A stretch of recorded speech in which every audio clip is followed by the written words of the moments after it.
Politics water issues in domestic and regional context, domestic wise भी and region wise भी हमारे पास आ जाता है।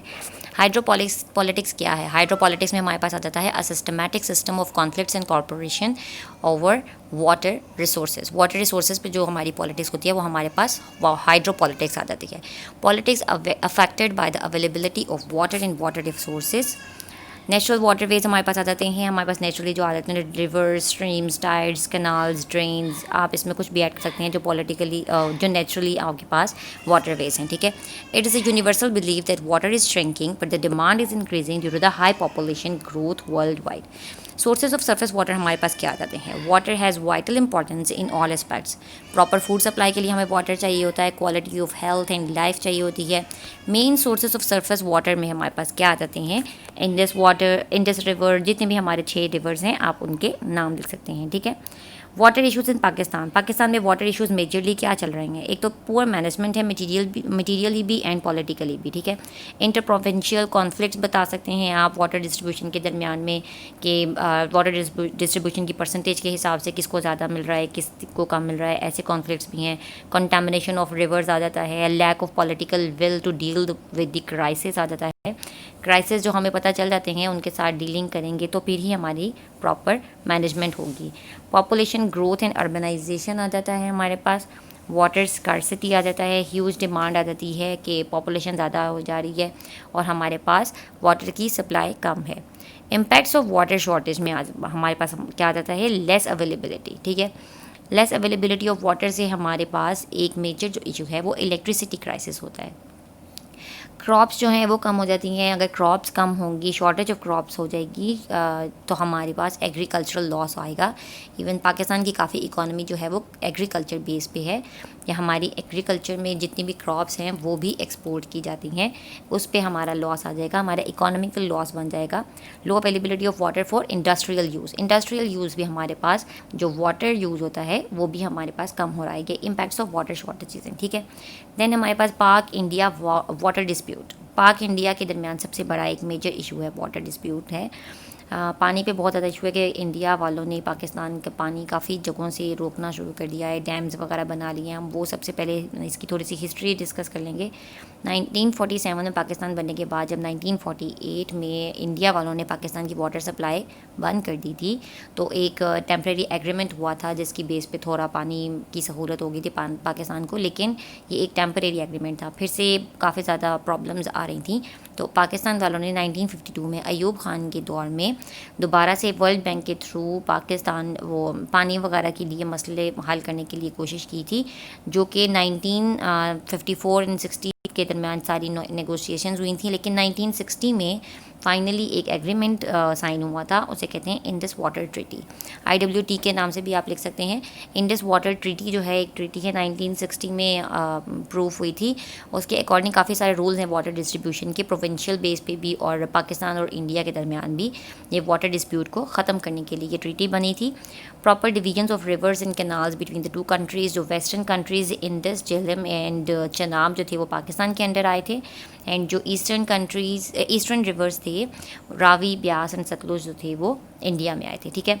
अनइंटरप्टेड वाटर सप्लाई के लिए था ये, और to build huge dams. Financially जो था वो इंडिया ने सपोर्ट करना था पाकिस्तान को, लेकिन उन्होंने ये लोन्स वगैरह देना बंद कर दिए थे। तो बैंक ने खुद रिस्पॉन्ड किया था एक्सटर्नल फाइनेंसिंग के लिए कि United states and United kingdom इनको पाकिस्तान की हेल्प करेंगे। 3 मल्टीपर्पज़ डैम्स बने थे, ठीक है, मंगला, तरबेला एंड वर्साग, ठीक है, ये आप लिख सकते हैं। A system of 8 link canals was also built. Remodelling of the canals हुई थी। 5 बराजेज एंड अ गेटेड साइफोन बनाया गया था। मेन फीचर्स ऑफ IWT में हमारे पास इस ट्रीटी में कौन से मेन फीचर्स आ जाते हैं वो हमारे बयान किए गए थे। ये सारे फैक्ट्स हैं, ये आप किसी भी वेबसाइट से ले सकते हैं। ये मैंने CSS फोरम की वेबसाइट से लिया है, CSS से रिलेटेड ही लिया है। आप CSS फोरम की वेबसाइट से ये वाटर इश्यूज़ का एक दफ़ा टॉपिक पढ़ सकते हैं, काफ़ी डिटेल में हिस्टोरिकली भी है और इस हर ट्रीटी की बहुत लंबी लंबी डिटेल्स भी हैं, ठीक है। इस ट्रीटी में मेजर जो थे कि India will have exclusive right over eastern reverse, वो उसमें चेंजेस कर सकती हैं, और एक्सक्लूसिव राइट्स पाकिस्तान के भी थे उनके वाले में। And India will be allowed to use western river waters for non consumption use only. इसकी जितनी भी ट्रीटीज़ की थोड़ी थोड़ी सी जो पॉइंट्स हैं, मेन फीचर्स जो मेजरली आपके इसमें इन्वॉल्व हैं, वो आप एज इट इज़ नोट कर सकती हैं। ये मैंने दूसरी वेबसाइट से लिए, 2-3 वेबसाइट्स पे इसी तरह ही एज इट इज़ नोट किए गए हैं, आप ये नोट कर सकते हैं। कमेटीज़ का आ जाता है वो 1960 में है ये ट्रीटी हुई थी। देन कमेटीज़ में हमारे पास आ जाता है 1968 में हमारे पास अख्तर हुसैन की कमेटी आ जाती है। सबसे पहले हमारे पास अख्तर हुसैन की कमेटी आती है। उसने क्या किया था 1968 में, ये की थी by the government of west Pakistan. उसके नेम पे ही आ गया था वाटर एलोकेशन के लिए, ठीक है, डिवीजन कैसे होगी। फजल अकबर की आ जाती है हमारे पास कमेटी, जो कि सुप्रीम कोर्ट का था, एंड उसने 1971 में ये बनाई थी। एंड चश्मा बराज एंड तरबेला रिजर्वायर से रिलेटेड थी कि वाटर डिस्ट्रीब्यूशन कैसे होगी। 1977 में एक कमीशन और आप कमेटी लिख सकते हैं, comprise of all the chief justice. उन्होंने वाटर डिस्ट्रीब्यूशन का इशू डिस्कस किया था, लेकिन वो फिर वो आई थिंक रिजॉल्व नहीं हुआ था। 1983 में हम हलीम कमेटी हुई थी, and the water issue could not be resolved again and the provinces received irrigation supplies through ad hoc distribution पे बेस पे हुआ था। देन फाइनली 1991 में वाटर अपॉर्शनमेंट अकॉर्ड हुआ था। Apportionment is the distribution accord, but इसका नाम water apportionment accord है, जो कि 16 मार्च 1991 में हुआ था। Urgency of the matter of being not resolving the water issue distribution and majorly the distribution of water share among the provinces was this in the percentage Punjab and Sindh 37% on the base of the crops field खफी and रबी जो हमारी crops होती हैं उसकी base पे ये distribution हुई थी। Indus river system authority हमारे पास आ जाती है, ये 1993 में हुई थी। IRSA के नाम से आप इसको सर्च भी कर सकते हैं, आप गूगल से भी इसमें एडिशंस कर सकते हैं। इवन CSS की वेबसाइट पे जो CSS फॉरम, CSS PMS, इन पे भी आपको ये इजीली टॉपिक मिल जाएगा। काफ़ी लंबा डिटेल में था, मैंने पॉइंट वाइज बहुत ईजी लिखने की कोशिश की है, नीचे मैंने रेफरेंसेस भी दे दिए हैं। इसको 1993 में ये through the act of parliament ये बना था, एंड फॉर इसका मेन पर्पज़ क्या था, regulation and monitoring of distribution of water, ठीक है। सबसे पहले हमारे पास आ जाते हैं डोमेस्टिक वाटर इश्यूज़, ठीक है। डोमेस्टिक वाटर इश्यूज़ में हमारे पास क्या आ जाता है, सिंध जो है वो पंजाब को करता है वाटर थेफ्ट करार देता है। सिंध जो है हमेशा करता है हमें लेस वाटर इंटाइटलमेंट हुई है, इंक्रीज सॉलिनेशन, इससे इकोसिस्टम हमारा अफेक्ट हो रहा है। कैनाल कैपेसिटीज़ जो हैं वो एडिक्वेसी नहीं है, एंड KPK जो है वो पंजाब के कैनाल सिस्टम को ओल्ड एंड वेस्टफुल कहता है, जिसकी वजह से फ़्लो में प्रॉब्लम होती है, फर्मली फ़्लो कैनाल नहीं होता। And water shedding management is vital part of the storage project.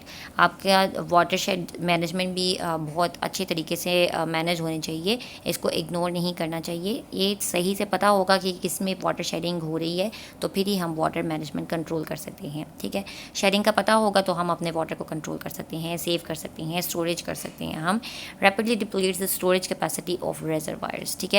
Heavy sedimentation load हो रहा है। पंजाब इरिगेशन सिस्टम जो है और इंडस बेसिन सिस्टम का वो 25 main canal commands system of taking from 13 barrages over the Indus and its tributaries. Okay, ये आ जाता है some areas of Punjab, Potohar, Cholistan, DG Khan, ये सारे जो हैं वो वाटर स्ट्रेस्ड एरियाज़ हैं, जिनको बहुत दूर दूर से पानी लेना पड़ता है अपनी डिमांड्स वगैरह के लिए, इंडस्ट्रियल यूज़ के लिए, ड्रिंकिंग वाटर के लिए।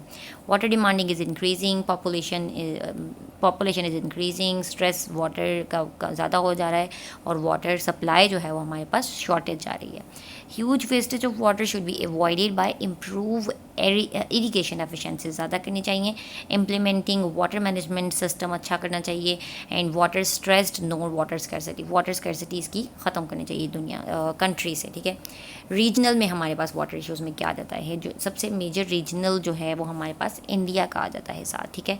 सबसे मेजर हमारा पाक इंडिया ही चल रहा होता है वाटर इश्यूज़ में, ठीक है। चनाब में इंडिया ने 14 हाइड्रो इलेक्ट्रिक प्लांट्स बनाए हुए हैं to block the entire water supply to Pakistan, ठीक है। ये आप ऐड कर सकते हैं। उन्होंने काफ़ी डैम्स बनाए हुए हैं, पावर प्लांट्स बनाए हुए हैं। उसकी वजह से क्या होता है, release huge quantity of water down stream, जिसकी वजह से क्रॉप्स डैमेज हो जाती हैं। इससे हमारा एग्रीकल्चर सिस्टम बहुत अफेक्ट करता है, इकोनॉमी इफेक्ट करती है, ठीक है। बगलिहार डैम का आप बता सकते हैं, इसकी हाइट इंक्रीज़ है और चिनाब पे लोकेटेड है, गेटेड स्पिलवेज हैं, इसके हाई स्टोरेज कैपेसिटी है, जिसकी वजह से पाकिस्तान में cut flow of Pakistani river, Pakistan में पानी कम हो जाता है, बल्कि टोटली रुक जाता है। सलाल डैम है, ये भी चनाब के ऊपर है। इस सारे डैम्स की वजह से पाकिस्तान में चनाब का पानी रुक जाता है। Flow of river Chenab river to Pakistan will be blocked. Jhelum का क्या है, उसमें भी वुलर बराज है जो कि इंडिया की तरफ से बनाया गया है। उसकी भी यही स्ट्रेटेजिक प्रॉब्लम है कि उसको विंटर में एक तो इनकी स्ट्रेटेजिक प्रॉब्लम एक ये है, as a strategic weapon use करते हैं इंडिया वाले कि विंटर सर्दियों में खोल देते हैं, जिसकी वजह से हमारे काफ़ी फसलों को भी नुकसान होता है। जब हमें इतनी ज़रूरत नहीं होती, गर्मियों में खोलते नहीं हैं, जब ज़रूरत होती है सर्दियों में खोल के बैठ जाते हैं। रिवर इंडस में हमारे पास क्या आ जाता है, रिवर इंडस में भी India has started building dam to interrupt flow of Indus before it cross into Pakistan. ये कुछ एग्जांपल्स हैं, नीमू बास्को, दुमखर वगैरह, ये सारे जो हैं ये है पावर प्रोजेक्ट्स हैं उनके, जिसकी वजह से हमारी फ़्लो कम हो रही है। रिकमेंडेशंस में हमारे पास क्या आ जाता है, वाटर सिक्योरिटी अच्छी करनी चाहिए, ग्लोबल लेवल पे हमें ये इशू उठाना चाहिए इंडिया के साथ जो हमारा इशू चल रहा है। Power generation by hydro power plants, ठीक है। Overcome the loss of water by building dams बनाने चाहिए। सैटेलाइट मॉनिटरिंग होनी चाहिए कि हम अपने इंडियन की एक्टिविटीज़ देख सकें कि ये रिवर पे क्या कर रहे हैं। हाइड्रो पावर प्रोजेक्ट्स होने चाहिए हमारे। अफेक्टिव रिवर रेगुलेशंस होनी चाहिए। China has also signed agreement to invest for the building of dam in Pakistan. ये मैं आपको करंट अफेयर्स में डिस्कस करूँगी कि हमारा चाइना के साथ पाकिस्तान का क्या लिंक चल रहा है और कौन सी इन्वेस्टमेंट कितनी चल रही है, ठीक है। अल्हम्दुलिल्लाह, इंशाल्लाह हम नेक्स्ट टॉपिक भी जल्दी ही अपलोड कर देंगे। पाकिस्तान अफेयर्स के भी काफ़ी सारे टॉपिक्स हमारे कवर हो गए हैं, थोड़े से ही लेक्चर्स रह गए हैं। ये हमारे पास कुछ रेफरेंसेस आ जाते हैं। इसके अलावा ये CSS फॉरम वाला भी मैंने इसमें ऐड किया हुआ है, आप इसमें से भी पूरा का पूरा आर्टिकल पढ़ सकते हैं। अल्हम्दुलिल्लाह, अल्लाह हाफ़िज़।